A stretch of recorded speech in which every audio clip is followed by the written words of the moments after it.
नमस्कार विद्यार्थियों, my self Rajesh Gupta, assistant professor in political science, Babu Shobharam government arts college Alwar. E content की श्रृंखला में आज हम जिस टॉपिक पर चर्चा करेंगे वह है मूल अधिकार। मूल अधिकार पर मैं पहले भी काफ़ी वीडियो डाल चुका हूँ। मूल अधिकारों का अर्थ, स्वरूप, इसके अंतर्गत जो हमें 6 प्रकार के अधिकार प्राप्त हैं: समानता का अधिकार, स्वतंत्रता का अधिकार, शोषण के विरुद्ध अधिकार, धार्मिक स्वतंत्रता का अधिकार। इन पर हम पूर्व के वीडियो में चर्चा कर चुके हैं। इस वीडियो में जो नेक्स्ट अधिकार है, जो शेष अधिकार हैं, उन पर हम चर्चा करेंगे। जो अगला अधिकार है वो है हमारा संस्कृति और शिक्षा संबंधी अधिकार। इसका प्रावधान अनुच्छेद 29 एवं 30 में है। अनुच्छेद 29 में कहा गया है कि सभी नागरिकों को अपनी विशिष्ट भाषा, लिपि और संस्कृति को सुरक्षित और संवर्धित रखने का अधिकार है। बहुत महत्वपूर्ण अनुच्छेद है। अनुच्छेद 30 में यदि हम बात करें तो उसमें लिखा हुआ है कि जो धार्मिक और जो भाषाई अल्पसंख्यक हैं उनको अपनी धार्मिक संस्थाओं को चलाने का और उसका प्रबंध करने का उनको अधिकार है। यदि हम भारतीय संदर्भ में बात करें तो यहाँ पर मुस्लिम, सिख, ईसाई, बौद्ध, पारसी और जैन 6 प्रकार के जो वर्ग हैं इनको अल्पसंख्यकों में माना गया है।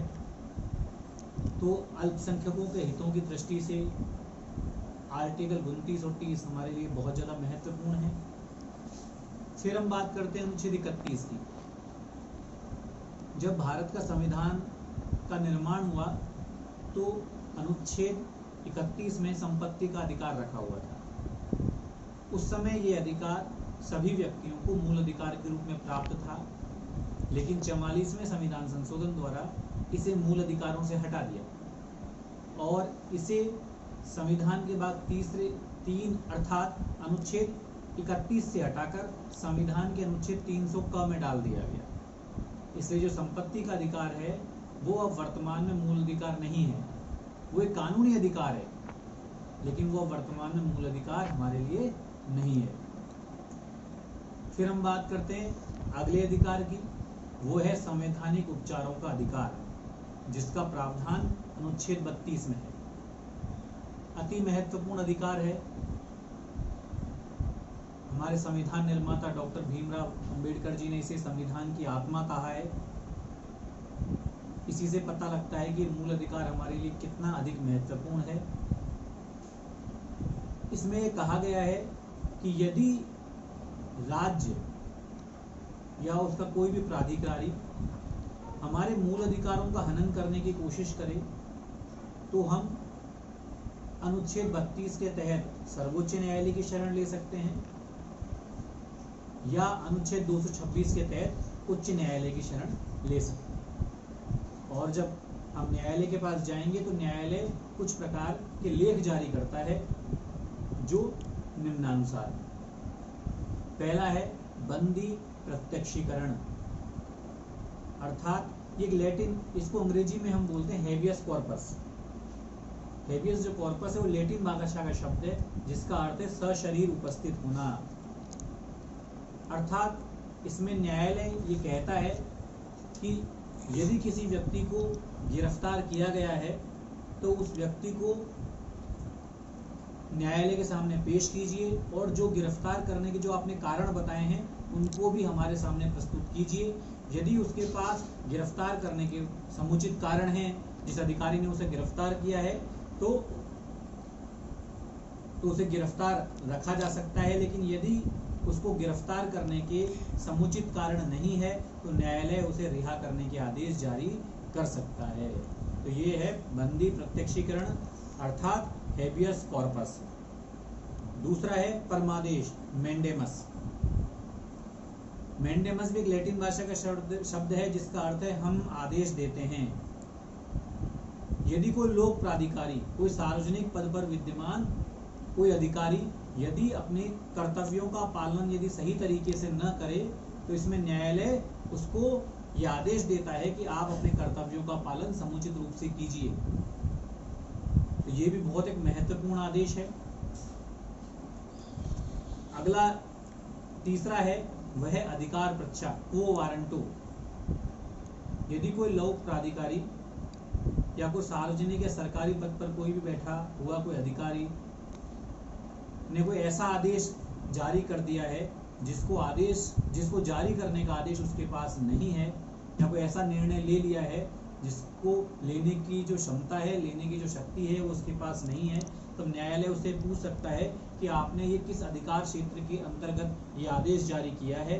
और यदि उसके पास वो जो आदेश जारी करने की शक्ति नहीं है तो वो उस आदेश को, उस निर्णय को रद्द करने का आदेश दे सकता है। फिर है नेक्स्ट प्रतिषेध, प्रोहिबिशन। प्रोहिबिशन भी एक लैटिन भाषा का शब्द है जिसका तात्पर्य है किसी कार्य के प्रतिपादन को प्रतिबंधित करना। ये न्यायपालिका द्वारा अपने न्यायिक या जो अर्ध न्यायिक जो प्राधिकरण हैं, निकाय हैं, उनके विरुद्ध जारी किया जाता है। अपने उच्चतर न्यायालयों द्वारा निम्न या अधीनस्थ न्यायालयों के विरुद्ध जारी किया जाता है। इसके अंतर्गत ये रिट जब जारी की जाती है जब कोई न्यायालय में मामला विचाराधीन होता है। इसके अंतर्गत उच्चतर न्यायालय अपने जो अधीनस्थ न्यायालय हैं उनसे संबंधित मामले पर अग्रिम कार्रवाई करने के लिए मना कर सकता है। इसका जो प्रयोग है वो न्यायपालिका द्वारा व्यक्तियों के विरुद्ध नहीं किया जाता बल्कि न्यायिक और अर्ध न्यायिक निकायों के विरुद्ध किया जाता है। और जो अंतिम जो लेख है, अंतिम वो है उत्प्रेषण, साल्टोरी। साल्टोरी भी एक लैटिन भाषा का शब्द है जिसका तात्पर्य है मना करना। इसके अंतर्गत भी जो उच्चतर न्यायालय है वो अपने अधीनस्थ न्यायालयों से संबंधित कोई केस को, यदि उनको ये लगे कि ये अधीनस्थ न्यायालयों के अधिकार क्षेत्र से बाहर है, उस केस को वो अपने पास मंगा सकते हैं या किसी एक न्यायालय से उस केस को दूसरे न्यायालय में स्थानांतरित कर सकते हैं। जो उत्प्रेषण की जो रिट याचिका है वो जब जारी की जाती है जब न्यायालय ने अपना निर्णय दे दिया हो। इस प्रकार उत्प्रेषण की जो रिट याचिका है वो निर्णय देने के बाद जारी की जाती है, जबकि प्रतिषेध में जो रिट याचिका है वो जब जारी की जाती है जब वो मामला न्यायालय में विचाराधीन होता है। तो ये फर्क है प्रतिषेध में और उत्प्रेषण में। अनुच्छेद हम 33 की बात करें तो वहां पर ये कहा गया है कि जो हमारे सैन्य या जो अर्धसैन्य बल जो कार्यरत हैं उनकी राष्ट्रीय सुरक्षा को देखते हुए, राष्ट्रीय एकता और अखंडता को देखते हुए उनके मूल अधिकारों को प्रतिबंधित या कमी या कटौती की जा सकती है। तो इस प्रकार अनुच्छेद 33 भी बहुत महत्वपूर्ण अनुच्छेद है। अनुच्छेद 34 और 35 भी महत्वपूर्ण है जिनके बारे में कुछ बातें कही गई है मूल अधिकारों के बारे में। अब हम बात करते हैं मूल अधिकारों से संबंधित जो कुछ केसेस जो न्यायालय में चले हैं। जो पहला केस जो 1951 में आया वह है शंकरी प्रसाद केस। इस केस में मूल अधिकारों को लेकर न्यायालय में चुनौती दी गई और ये कहा गया कि क्या ये प्रश्न वहां पर ये आया कि क्या संसद मूल अधिकारों में संशोधन कर सकती है क्या।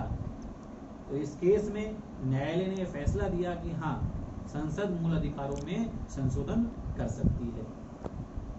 ये केस पुनः सज्जन सिंह बनाम राजस्थान संघ के रूप में 1965 में न्यायपालिका के समक्ष आया, जिसमें उसने निर्णय दिया कि न्यायपालिका ने निर्णय दिया कि संसद मूल अधिकारों में संशोधन कर सकती है। संसद के पास यह अधिकार है कि वो मूल अधिकारों में संशोधन कर ले। लेकिन जब 1967 का जो गोलकनाथ केस था उसमें न्यायपालिका ने एक अभूतपूर्व निर्णय दिया।